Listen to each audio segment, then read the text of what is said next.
It is the middle of the night, a quiet road. Two teenagers where they shouldn't be, hidden in the dark of a lover's lane. They are distracted, they are laughing, they believe they are alone. But something is watching, the sound of a metal hook dragged along the side of their car. They flee, and when they finally stop miles away, the awful, irrefutable proof is there. The mark of the Pigman. In folklore, the monster is often a mirror. The Pigman is not primarily about the fear of a disfigured man. He's about the fear of change. It's classic cultural panic, a society projecting its anxieties about adolescent freedom and sexuality onto a grotesque local figure. The legend is a form of social control. The Pigman is not a cryptid, he is not a ghost. He is something far more chilling, the embodiment of a moral panic. He is a cultural warning. Go out to that secluded road, and the monster will find you. Our journey is not about finding the Pigman, it's about finding the fear that created him. To understand the Pigman, we must first understand the American teenager of the post-war era. The teenager had something their parents never did: autonomy. A car, a little piece of American steel that could take them anywhere. This freedom carved out a new, dangerous cultural space, the lover's lane. A place beyond the watchful eye of church, beyond the watchful eye of family. This new autonomy bred a deep, structural fear in the established generation. They saw not freedom, but degeneration, sex, drugs, and rock and roll, a society slipping away. The automobile was the liberation device. By making the car itself the target, by putting the slash on the door, the legend turns the symbol of freedom into a branded physical warning. It's a remarkably effective piece of social engineering.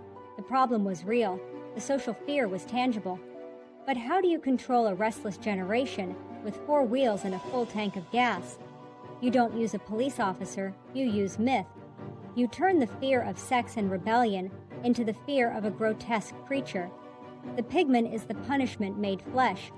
The Pigman myth took root in isolated places where transgression felt most possible. And the first stage of our journey takes us to the fields of Vermont. Let's begin.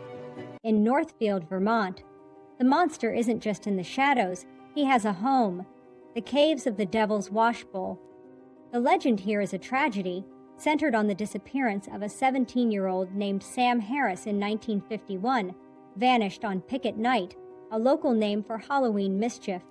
The whispers began immediately that Sam did not simply get lost, he was cursed. He became the Pigman, a monster spawned by darkness.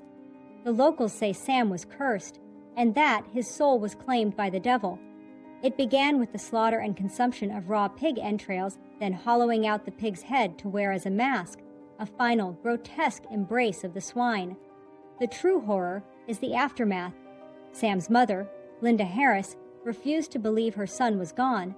Then she began to see him, a grotesque figure dragging pig organs across her porch. According to the legend, Linda Harris eventually went to the family pig pen and was eaten alive by their own animals, a monstrous sacrifice to the creature her son had become. 2 decades later, the whispers turned to screams. 1971, a group of teens at a Northfield High School dance slipped away to the sandpit and came back shaking. They described a figure, covered in white hair, walking upright with the head of a pig, charging down the bank at them. That night, the local police were called and armed officers searched the area. The Devil's Washbowl is a real localized spot that's already unsettling. When you add the pigmen living in the caves, the folklore becomes inescapable. It's the ultimate stay off the hiking trails warning, targeted directly at the youth. The missing boy gave the monster an identity. The family's tragic end gave him a curse. They say he still roams that area, drawn by the sound of footsteps and perhaps the memory of youth. Because in Vermont, some legends prefer to hunt. From the frozen fields of Vermont, we drive south to the scorching sun and college town anxieties of Denton, Texas. The Pigman here is known not for a farmhouse, but for a specific unforgiving structure, the Bonnie Brae Bridge, a dark, low-hanging concrete structure that seems designed for shadows. The activity here is definitive. It targets the college crowd, the young adults using the shadows beneath the bridge for illicit meetings. Accounts from the 1950s and 60s detail terrified teens fleeing the area after the creature began throwing large rocks at their parked cars and grunting malevolently from the creek beds of Hog Valley. Here is the legend most often whispered. This Pigman was once a hapless wanderer who attempted a shortcut across local farmland. He was brutally and mysteriously attacked by a pack of wild boars. The savage bites were supposedly cursed, transforming the man into a ravenous half-human beast doomed to roam the creek beds of Denton. He is the ultimate grotesque fusion of man and swine. The Bonnie Brae Bridge legend is a classic urban myth that literalizes a fear. In Texas, you have very real dangers from wild animals and rough terrain.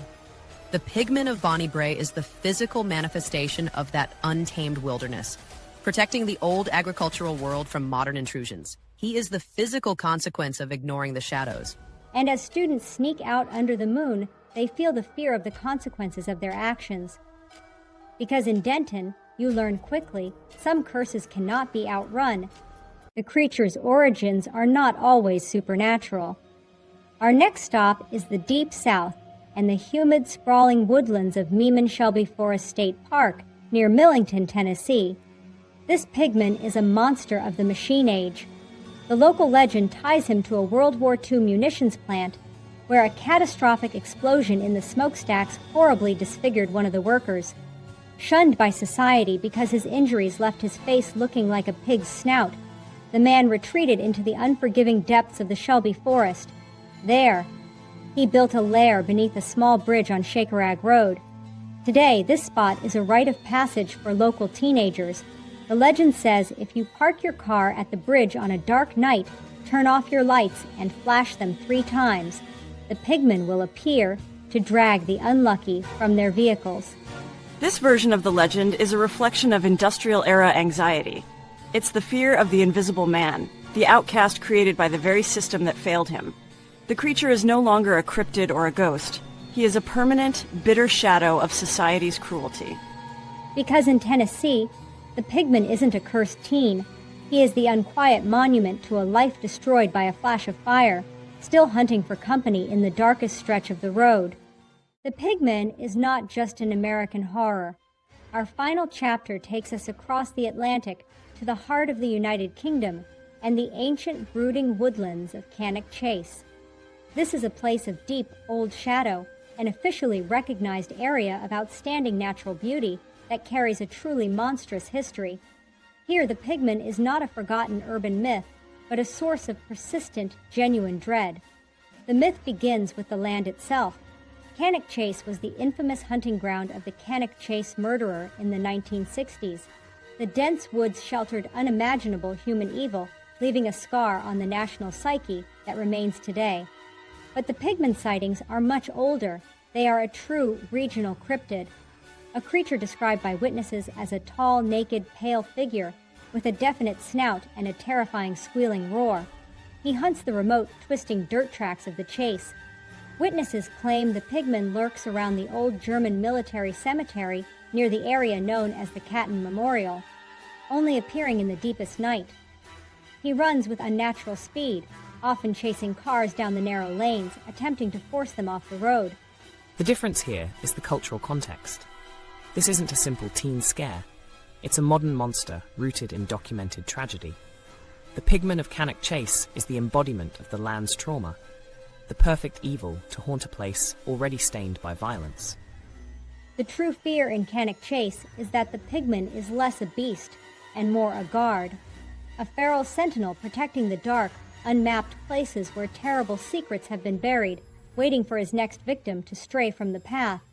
We have traveled from the haunted caves of Vermont to the industrial shadows of Tennessee and the ancient blood-stained paths of England. The legends are different, but the Pigman is always the same. He is the dark consequence of trespassing, a warning to the reckless, and a permanent figure in the landscape of fear.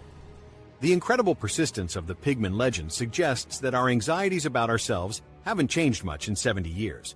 The location changes, the origin changes, but the core function of the monster, to warn us away from a dangerous, forbidden place, remains absolute. But there is one final chilling theory. A a modern shadow that connects all these scattered stories and points to a darker, more calculated origin. The time frame of many of these sightings, the 1950s through the 1970s, coincides with a massive global push towards secret military and biological research. Could the Pigman not be a ghost, not a victim of industry, but a survivor of a black site lab, a failed bioweapon, a horrifying hybrid created in the nuclear era's quest for the perfect soldier? Even the true science of today points to this possibility. Scientists are actively working to create human pig chimeras in labs for the purpose of growing viable human organs for transplant. The line between the fantastic and the feasible is blurrier than ever. The stories we dismiss as folklore may simply be eyewitness accounts of unauthorized science. The Pigman is lurking at the edge of the woods, and at the edge of our ethics. He is the thing we fear we might create, and the thing we pray never makes it out of the laboratory. Thank you for watching. We'll see you in the next video.